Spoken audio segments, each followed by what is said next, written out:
مسلمانوں کی غمخواری نہ کرنے پر وعید۔ دوسرے مسلمانوں کے ساتھ ایمانی تعلق کی ناقدری کرتے ہوئے ان کی غمخواری نہ کرنا، ان کے دکھ درد کو اپنا دکھ درد نہ سمجھنا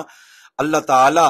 اور اس کے محبوب مکرم صلی اللہ علیہ وآلہ وسلم کو بہت ناپسند ہے، اور ایسے بے حس لوگوں کے لیے سخت وعیدیں ارشاد فرمائی گئی ہیں۔ قرآنی وعید۔ سورہ انفال میں باری تعالیٰ نے مسلمانوں کے ایک دوسرے کی مدد کرنے اور محبت بڑھانے کا حکم دیا، نیز کفار سے تعلقات منقطع کرنے کا حکم جاری کیا۔ پھر فرمایا الا تفعلوه تکن فتنۃ فی الارض وفساد کبیر، اگر تم ایسا نہیں کرو گے تو زمین میں فتنہ اور بڑا فساد ہوگا۔ ایک تفسیر کے مطابق آیت کریمہ کا مفہوم یہ ہے کہ اگر مسلمان ایک دوسرے کی مدد نہ کریں اور یکجان نہ بنے تو مسلمان کمزور اور کفار طاقتور ہو جائیں گے، اور یہ بہت بڑا فتنہ و فساد ہوگا۔ نبوی وعید۔ سیدنا جابر بن عبداللہ رضی اللہ تعالی عنہما اور سیدنا ابو طلحہ زید انصاری رضی اللہ تعالیٰ عنہ سے روایت ہے کہ مصطفیٰ جان رحمت صلی اللہ علیہ وآلہ وسلم نے ارشاد فرمایا ما من امرئ یخذل امرأ مسلما فی موضع تنتهك فیہ حرمته وینتقص فیہ من عرضه الا خذلہ اللہ فی موطن یحب فیہ نصرتہ۔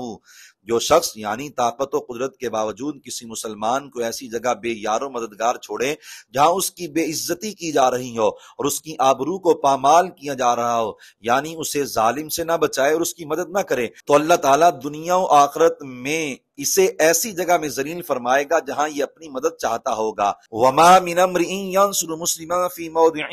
تقص فيه من عرضه وينتهك فيه من حرمته الا ناصره الله في موطن يحب نصرته، اور جو شخص ایسی جگہ مسلمان کی مدد کرے جہاں اس کی آبرو کو پامال کیا جا رہا اور اس کی بے عزتی ہو رہی ہو، تو اللہ تعالیٰ دنیا و آخرت میں اس کی ایسی جگہ مدد فرمائے گا جہاں اسے اپنی مدد محبوب ہوگی۔ اس حدیث مبارک میں جہاں یہ بات امید افزا ہے کہ دوسرے مسلمان کی مدد کرنے والے خوش نصیب کو دنیا و آخرت میں باری تعالیٰ کی مدد کی بشارت دی گئی ہے، وہاں اس بات سے عبرت بھی حاصل کرنی چاہیے کہ مسلمان کو حالات کے رحم و کرم پر چھوڑ دینے والے اور اسے ظالم سے نہ بچانے والے بے حس کو دنیا و آخرت میں ذلت اور رسوائی کی وعید سنائی گئی ہے۔ ہماری صورتحال دین سے دوری اور دنیا داری کا نتیجہ ہے کہ اس وقت امت مسلمہ کی اکثریت اپنے اپنے مفادات کا تحفظ کر رہی ہے اور امت کی فکر کا تصور بھی ختم ہوتا جا رہا ہے۔ شاعر نے کہا مقدر میں ہے اس کے عمر بھر پامال غم رہنا، جسے پامالی ملت کا غم کرنا نہیں آتا،